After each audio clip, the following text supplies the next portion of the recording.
Sekolah dan kisah-kisah hantu seram seakan-akan tidak boleh dipisahkan. Pendek kata, bagaikan isi dengan kuku. Walaupun setiap tahun pelajar sekolah silih berganti, namun kisah hantu sekolah sentiasa diceritakan daripada satu batch kepada batch yang lain. Hari ini aku akan senaraikan 5 buah sekolah yang dikatakan paling menyeramkan dan berhantu di Malaysia. Sekolah Menengah Chung Ling yang lebih dikenali sebagai Chung Ling High School merupakan sebuah sekolah menengah lelaki yang ditubuhkan pada tahun 1923 ini telah diambil alih oleh Angkatan Darat British untuk digunakan sebagai sebuah hospital tentera pada tahun 1941.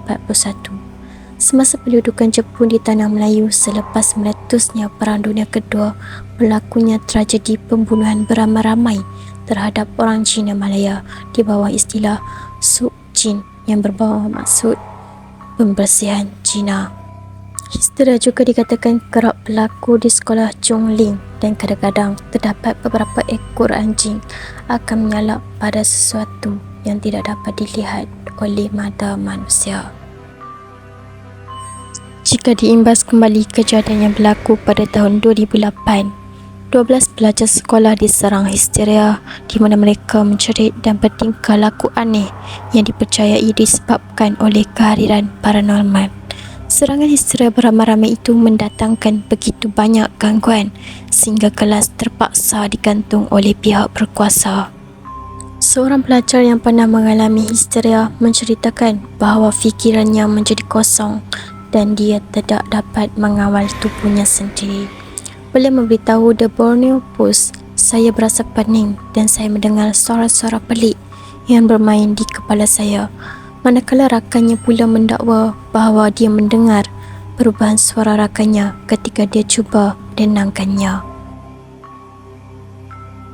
Kebanyakan sekolah digunakan ketika terjadinya Perang Dunia Kedua, terutama semasa pendudukan Jepun di Tanah Melayu, dan tidak terkecuali kedua-dua buah sekolah ini.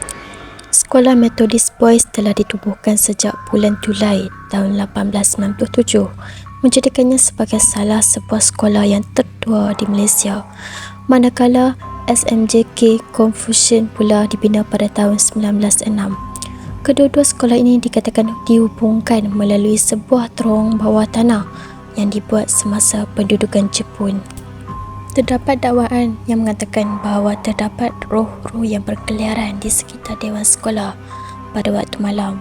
Selain itu, cerita yang paling sering dihebohkan adalah penampakan atau bunyi tentera Jepun yang berkawat lewat tengah malam.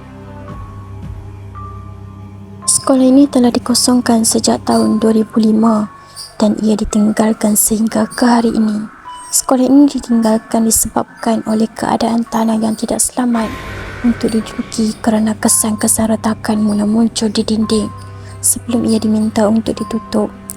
Walaupun demikian, kisah-kisah aktiviti paranormal di sekolah danau perdana ini masih terus tersebar dan diperkatakan.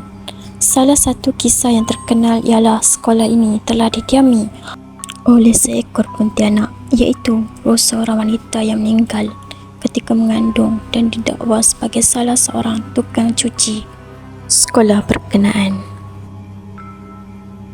Sekolah Menengah Kebangsaan Ceras atau lebih dikenali sebagai Sekolah Jalan Ceras telah ditubuhkan pada tahun 1964 dan terletak di Jalan Yaakob Latif, Bandar Dun Razak, lebih kurang dalam 5 km dari pusat bandaraya Kuala Lumpur. Sekolah ini terpilih dalam senarai disebabkan oleh satu kejadian yang mengerikan yang berlaku pada 5 tahun yang lepas. Seorang pelajar perempuan yang didakwa mengalami kerasukan telah dirakam menggunakan video dan dia dilihat bermain dengan sebilah gunting di sepanjang koridor sekolah.